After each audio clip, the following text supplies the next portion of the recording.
નમસ્કાર વિદ્યાર્થી મિત્રો, વિશ્વગ્રામ વિદ્યાપીઠ શૈક્ષણિક સંકુલમાં આપ સૌ વિદ્યાર્થીઓનું હાર્દિક સ્વાગત છે. વિડિયો લેક્ચર 3માં ધોરણ 12 કોમર્સ નામાના મૂળ તત્વો ભાગ 1 ચેપ્ટર નંબર 6 ભાગીદારની નિવૃત્તિ કે મૃત્યુ. આ ચેપ્ટરમાં આપણે છેલ્લે વિડિયો લેક્ચર 2માં સ્વાધ્યાયના 2 દાખલાનો અભ્યાસ કર્યો. આજે આપણે સ્વાધ્યાયના દાખલા નંબર 3નો અભ્યાસ કરીએ.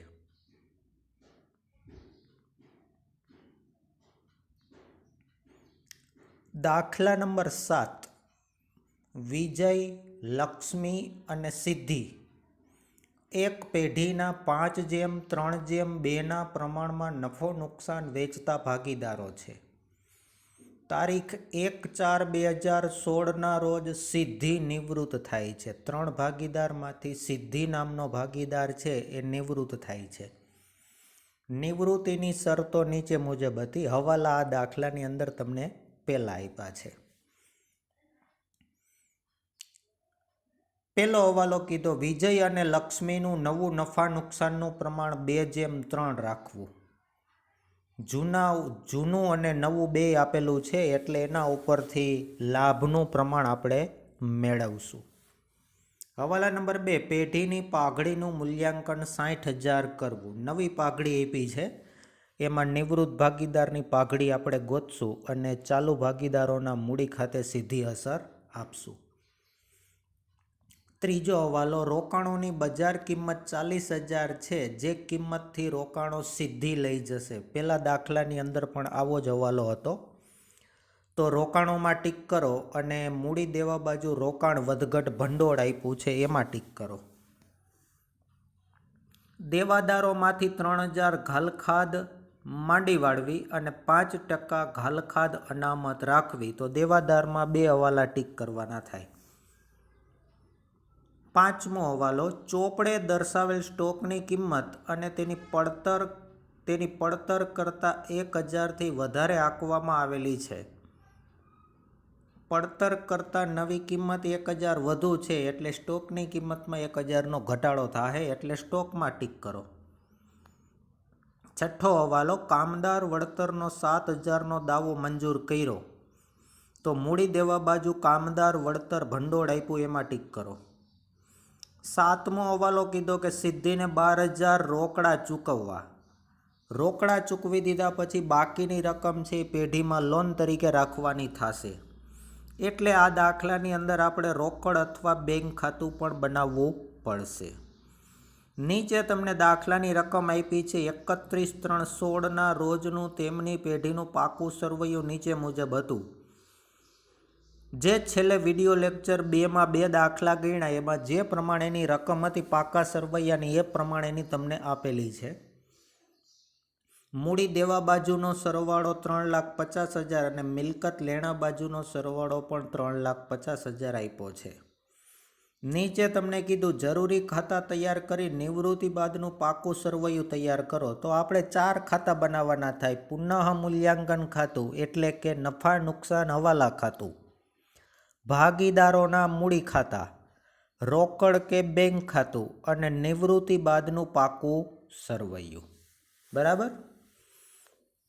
હવાલા આપણે ટીક કરી લીધા છે. દાખલો ગણવાની શરૂઆત કરીએ તો પહેલાં આપણે પાકા સરવૈયાની વિગતો જે તે ખાતામાં લખીએ. તો પાકા સરવૈયામાં મૂડી દેવા બાજુથી શરૂઆત કરીએ દાખલો ગણવાની. તો સૌથી પહેલાં મૂડી આપેલી છે એ મૂડી લખીએ આપણે મૂડી ખાતાની જમા બાજુ, જ્યાં આપણે લખશું વિગતમાં બાકી આગળ લાવ્યા. વિજયના ખાનામાં 85,000, લક્ષ્મીના ખાનામાં 64,000 અને સિદ્ધિના ખાનામાં 71,000. ત્યાર પછીની વિગત આપી છે રોકાણ વધઘટ ભંડોળ અને કામદાર વળતર ભંડોળ. બેયમાં હવાલો છે એટલે જ્યારે હવાલો આવશે ત્યારે આ 2 વિગત આપણે લઈ લેશું. લેણદારો અને પ્રોવિડન્ટ ફંડ, આ 2 વિગત પેઢીનું દેવું છે અને હવાલો નથી, એટલે આ બે વિગત નવા પાકા સરવૈયામાં મૂડી દેવા બાજુ 12ના ખાનામાં લખી નાખશું. લેણદારો 56,000 અને પ્રોવિડન્ટ ફંડ 42,000.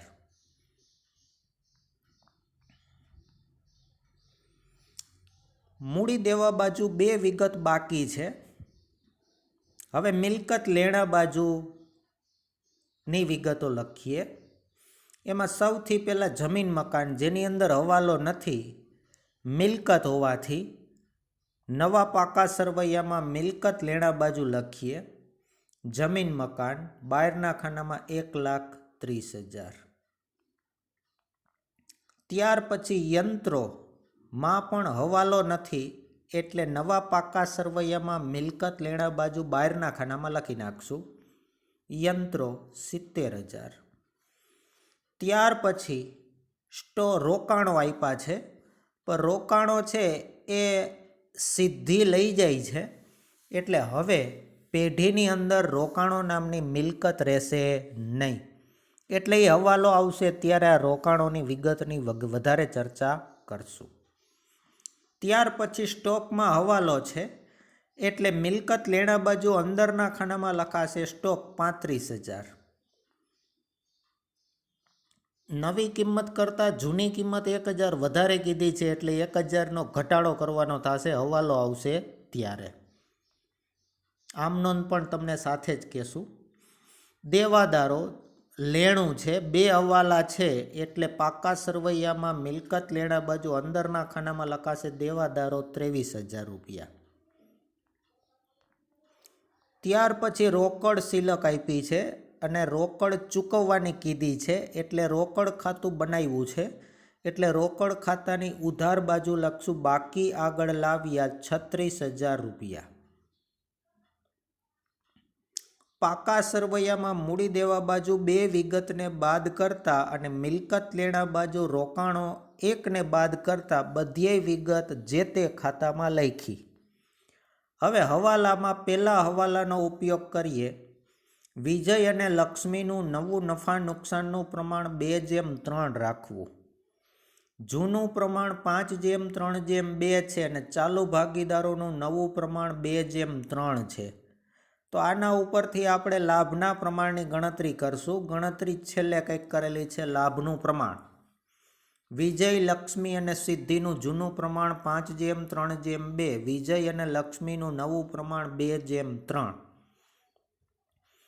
લાભ હંમેશા ચાલુ રહેતા ભાગીદારો જ કરતા હોય છે, એવી સૂચના મેં છેલ્લે પણ વિડીયો લેક્ચરમાં આપી હતી. કારણ કે નિવૃત્ત થાય છે એ તો ત્યાગ કરતો હોય છે, એટલે ચાલુ રહેતા ભાગીદારોને લાભ થતો હોય.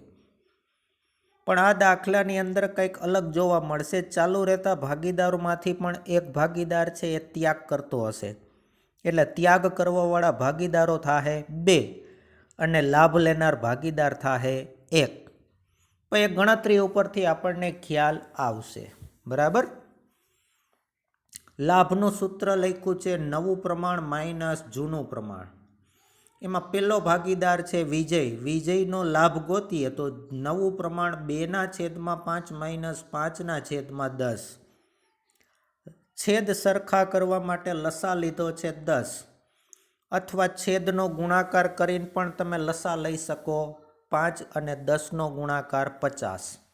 તો છેલ્લે તમારે સામાન્ય વધારે કાઢવા પડે, એટલે અહીંયા 10 લસા લીધો છે અને છેદમાં 10 કરવા માટે 2/5 છે. અહીંયા છેદમાં 10 કરવા માટે 2 વડે ગુણવા પડે. છેદમાં 2 વડે ગુણશું એટલે 5 દુ 10, છેદ સરખા થઈ જાય. જેટલા છેદમાં ગુણ્યા એટલા જ અંશમાં ગુણશું, તો 2 ગુણ્યા 2 એટલે 4 માઇનસ 5/10 બરાબર વિજયને જવાબ આવશે -1/10. લાભના સૂત્રની ગણતરી વખતે માઇનસમાં જવાબ આવે તો વિજય છે એ લાભ નથી મેળવતો. વિજય શું કરે છે? ત્યાગ કરે છે. હવે લક્ષ્મીનું લાભ ગોતીએ.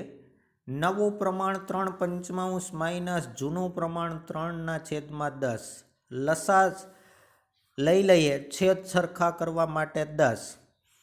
3 પંચમાંશ છે, અહીંયા છેદમાં 10 કરવા માટે છેદમાં 2 વડે ગુણવા પડે. જેટલા છેદમાં ગુણશો એટલા જ અંશમાં ગુણાશે, એટલે નવું પદ થાહે 3 ગુણ્યા 2 એટલે 6 - 3/10. એટલે લક્ષ્મીનો લાભ આવશે 3/10. જોવા જાવ તો બધો જ લાભ લક્ષ્મીને થાય છે, અને વિજય અને સિદ્ધિ છે એ ત્યાગ કરે છે. હવે હવાલા નંબર 2ની ગણતરી કરીએ પાઘડીની. તો પાઘડી આપેલી છે, એમાં સિદ્ધિ નિવૃત્ત થાય છે, તેને મળવા પાત્ર પાઘડી. કુલ પાઘડી આપી 60,000 ગુણ્યા સિદ્ધિનો ભાગ છે 2/10 એટલે 12,000 આવશે, જેનું ખાતું જમા થાહે. વિજય પણ પોતે ત્યાગ કરે છે, તેને મળવા પાત્ર પાઘડી. કુલ પાઘડી 60,000 ગુણ્યા 1/10 એટલે 6,000 રૂપિયાથી વિજયનું ખાતું પણ જમા થશે.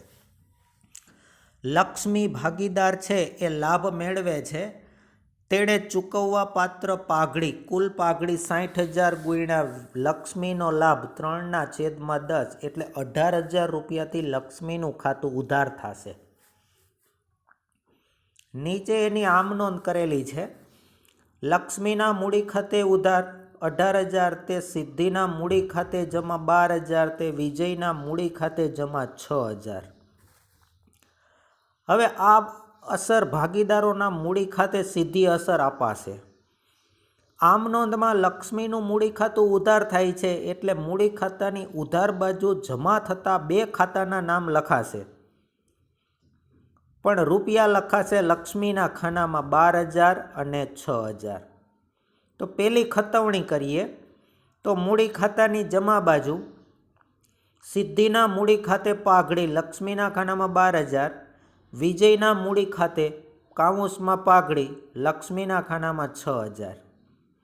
એવી જ રીતે 2 ભાગીદારના મૂડી ખાતા જમા થાય છે, તો મૂડી ખાતાની જમા બાજુ ઉધાર થતા ખાતાનું નામ લખશું, પણ રૂપિયા લખાશે વિજય અને સિદ્ધિના ખાનામાં. તો મૂડી ખાતાની જમા બાજુ લખીએ લક્ષ્મીના મૂડી ખાતે કાઉન્સમાં પાઘડી, વિજયના ખાનામાં 6,000 અને સિદ્ધિના ખાનામાં 12,000. હવાલા નંબર 3. રોકાણોની બજાર કિંમત 40,000 છે, જે કિંમતથી રોકાણો સિદ્ધિ લઈ જશે. રોકાણોની કિંમત હતી 60,000 પણ 40,000માં લઈ જાય છે, બરાબર. તો એની ગણતરી પણ કંઈક પાછળ કરેલી છે. રોકાણોની બજાર કિંમત, નવી કિંમત 40,000, ચોપડે કિંમત 60,000, એટલે રોકાણોની કિંમતમાં નુકસાન થશે 20,000. આ 20,000 નુકસાનની સામે પેઢી પાસે રોકાણ વધઘટ ભંડોળ 15,000 રૂપિયાનું છે. 15,000ની સામે 20,000 નુકસાનને સરભર કરો તો તફાવત 5,000 રૂપિયા હજી રોકાણોમાં ઘટાડો આવશે. આ રોકાણોનો ઘટાડો છે એ પુનઃ મૂલ્યાંકન ખાતાની ઉધાર બાજુ લખાશે, પણ એની તમને આમ નોંધ આપી છે. રોકાણ વધઘટ ભંડોળ ખાતે ઉધાર 15,000, પુનઃ મૂલ્યાંકન ખાતે ઉધાર 5,000, જે ઘટાડો છે તે, અને રોકાણો લઈ જાય છે એટલે રોકાણો પેઢીમાંથી જાય, એટલે જાય તે જમાના નિયમથી તે રોકાણો ખાતે જમા 20,000. સિદ્ધિ નામનો ભાગીદાર લઈ જાય છે એટલે એની બીજી આમ નોંધ કરી. સિદ્ધિના મૂડી ખાતે ઉધાર 40,000, તે રોકાણો ખાતે જમા 40,000. 2 અસર આપવાની થાહે. પુનઃ મૂલ્યાંકન ખાતાની ઉધાર બાજુ રોકાણો લખાશે 5,000 અને મૂડી ખાતાની ઉધાર બાજુ લખાશે રોકાણો ખાતે સિદ્ધિના ખાનામાં 40,000. રોકાણો સિદ્ધિ લઈ જાય છે એટલે નવા પાકા સરવૈયામાં મિલકત લેણા બાજુ હવે રોકાણો નામની મિલકત આપણે દર્શાવવાની થશે નહીં. તો 2 અસર લખીએ આપણે. એમાં પુનઃ મૂલ્યાંકન ખાતાની ઉધાર બાજુ રોકાણો ખાતે 5,000, મૂડી ખાતાની ઉધાર બાજુ રોકાણો ખાતે સિદ્ધિના ખાનામાં 40,000. મિલકત લેણા બાજુ હવે રોકાણો નામની મિલકત આપણે બતાવવાની થતી નથી. કોઈ ભાગીદાર લઈ જતો હોય અથવા વેચાણ કરતા હોય ત્યારે મિલકત પાકા સરવૈયામાં દર્શાવવાની થશે નહીં. હવાલા નંબર 4. દેવાદારોમાંથી 3000 ઘાલખાદ માંડી વાળવી અને 5% ઘાલખાદ અનામત રાખવી. તો મિલકત લેણા બાજુ દેવાદારો આપ્યા 23,000 માંથી બાદ કરીએ ઘાલખાદ હવાલાની 3000, એટલે અંદરના ખાનામાં દેવાદારો આવશે 20,000. હજી એમાંથી 5% ઘાલખાદ અનામત બાદ કરીએ તો 20,000 5% 1,000 થાય, એટલે બહારના ખાનામાં 19,000 રૂપિયા દેવાદારોની કિંમત લખાશે. ઘાલખાદ અને ઘાલખાદ અનામતથી લેણું ઘટે છે અને આપણી પાસે ઘાલખાદ અનામત દાખલામાં 2 છે, નવી અને જૂની. નવામાંથી જૂનીનો તફાવત આપણે પુનઃ મૂલ્યાંકન ખાતામાં લખશું, પણ એ પહેલાં ઘાલખાદ લખીએ પુનઃ મૂલ્યાંકન ખાતાની ઉધાર બાજુ. ઘાલખાદ ખાતે 3000, નવી ઘાલખાદ અનામત 1,000 છે, જૂની ઘાલખાદ અનામત 4,000 છે, એટલે 3,000 રૂપિયાથી આપણું લેણું વધે છે. એટલે પુનઃ મૂલ્યાંકન ખાતાની જમા બાજુ એની બીજી અસર આપવાની થાય. ઘાલખાદ અનામત ખાતે 3,000 રૂપિયા રકમના ખાનામાં. હવાલા નંબર 5. ચોપડે દર્શાવેલ સ્ટોકની કિંમત અને તેની પડતર કરતાં 1,000થી વધારે સ્ટોક બતાવવામાં આવ્યો છે. નવી કિંમત કરતાં જૂની કિંમત 1,000થી વધારે બતાવી છે, એટલે સ્ટોકની કિંમતમાં 1,000નો ઘટાડો થાય.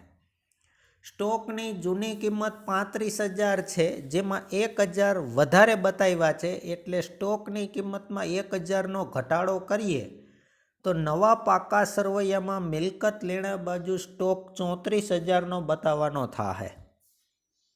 સ્ટોક મિલકત છે, મિલકતમાં ઘટાડો થાય તો એની બીજી અસર પુનઃ મૂલ્યાંકન ખાતાની ઉધાર બાજુ લખવાની થાય. જેની આમ નોંધ થાય પુનઃ મૂલ્યાંકન ખાતે ઉધાર 1,000, તે સ્ટોક ખાતે જમા 1,000. તો પુનઃ મૂલ્યાંકન ખાતાની ઉધાર બાજુ લખ્યું છે સ્ટોક ખાતે રકમના ખાનામાં 1,000. હવાલા નંબર 6. કામદાર વળતરનો 7,000નો દાવો મંજૂર કર્યો. 7,000નો દાવો મંજૂર કર્યો, જે એક પ્રકારની જવાબદારી બતાવે છે. એટલે આ 7,000નો દાવો આપણે નવા પાકા સરવૈયામાં મૂડી દેવા બાજુ લખશું. કામદાર વળતરનો દાવો 7,000. પણ રકમમાં જોઈએ તો આપણી પાસે કામદાર વળતર ભંડોળ 17,000 રૂપિયાનું છે. 17,000માંથી 7,000 જવાબદારી તરીકે ચૂકવશું તો પેઢી પાસે 10,000 રૂપિયા કામદાર વળતર અનામત વધશે. આ વધેલ અનામતમાં ચાલુ ભાગીદારો નહીં, જૂના ભાગીદારોનો ભાગ લાગશે, એટલે એની ગણતરી પણ છેલ્લે કરેલી છે. કામદાર વળતર ભંડોળ 17,000 છે, કામદાર વળતરનો દાવો 7,000 છે, એટલે તફાવત 10,000 જૂના ભાગીદારો વચ્ચે જૂના પ્રમાણ 5:3:2 પ્રમાણમાં વહેંચાશે. એટલે મૂડી ખાતાની જમા બાજુ લખાશે કામદાર વળતર ભંડોળ 10,000ને 5:3:2 પ્રમાણમાં વેચો તો વિજયના ભાગમાં 5,000, લક્ષ્મીના ભાગમાં 3,000 અને સિદ્ધિના ભાગમાં 2,000 આવશે. 7મો હવાલો કીધો સિદ્ધિને 12,000 રોકડા ચૂકવવા. રોકડા ચૂકવવાના કયદ દીધા છે, એટલે સિદ્ધિ લેનાર થાય. સિદ્ધિના મૂડી ખાતે ઉધાર, તે રોકડ જાય રોકડ ખાતે જમા. તો મૂડી ખાતાની ઉધાર બાજુ લખીએ રોકડ ખાતે સિદ્ધિના ખાનામાં 12,000 અને રોકડ ખાતાની જમા બાજુ લખાશે સિદ્ધિના મૂડી ખાતે રકમના ખાનામાં 12,000. રોકડા ચૂકવી દીધા પછી બાકી લેણી નીકળતી રકમ પેઢીમાં લોન તરીકે રાખવાની થશે, પણ એ પુનઃ મૂલ્યાંકન ખાતું બંધ કર્યા પછી. હવે એક પણ હવાલો બાકી નથી. જે મૂડી દેવા બાજુ 2 વિગત બાકી હતી એની પણ આપણે હિસાબી ચોપડે અસર આપી દીધી છે. તો હવે પુનઃ મૂલ્યાંકન ખાતું બંધ કરીએ. તો પુનઃ મૂલ્યાંકન ખાતાની જમા બાજુનો સરવાળો વધુ થશે, ઉધાર બાજુનો સરવાળો વધુ થશે 9,000. એને જમા બાજુ લઈ જાઓ તો તફાવત જમા બાજુ આવશે 6,000. આ તફાવતની રકમને કહેવાશે પુનઃ મૂલ્યાંકન ખાતાની ખોટ. ખોટમાં બધા ભાગીદારનો ભાગ લાગે એટલે આ ખોટ જૂનું પ્રમાણ 5:3:2ના પ્રમાણમાં વેચીએ તો વિજયના ભાગમાં 3,000, લક્ષ્મીના ભાગમાં 1,800 અને સિદ્ધિના ભાગમાં 1,200 રૂપિયા આવશે. ખોટ ભાગીદાર વચ્ચે વેચી તો ભાગીદારોની મૂડી ઘટે તો એની આમ નોંધ થાય. સિદ્ધિના વિજયના મૂડી ખાતે ઉધાર, લક્ષ્મીના મૂડી ખાતે ઉધાર, સિદ્ધિના મૂડી ખાતે ઉધાર, તે પુનઃ મૂલ્યાંકન ખાતે જમા. આ ખોટને હવે મૂડી ખાતાની ઉધાર બાજુ લઈ જાય તો મૂડી ખાતાની ઉધાર બાજુ લખાશે પુનઃ મૂલ્યાંકન ખાતે ખોટ. વિજયના ખાનામાં 3,000, લક્ષ્મીના ખાનામાં 1,800 અને સિદ્ધિના ખાનામાં 1,200.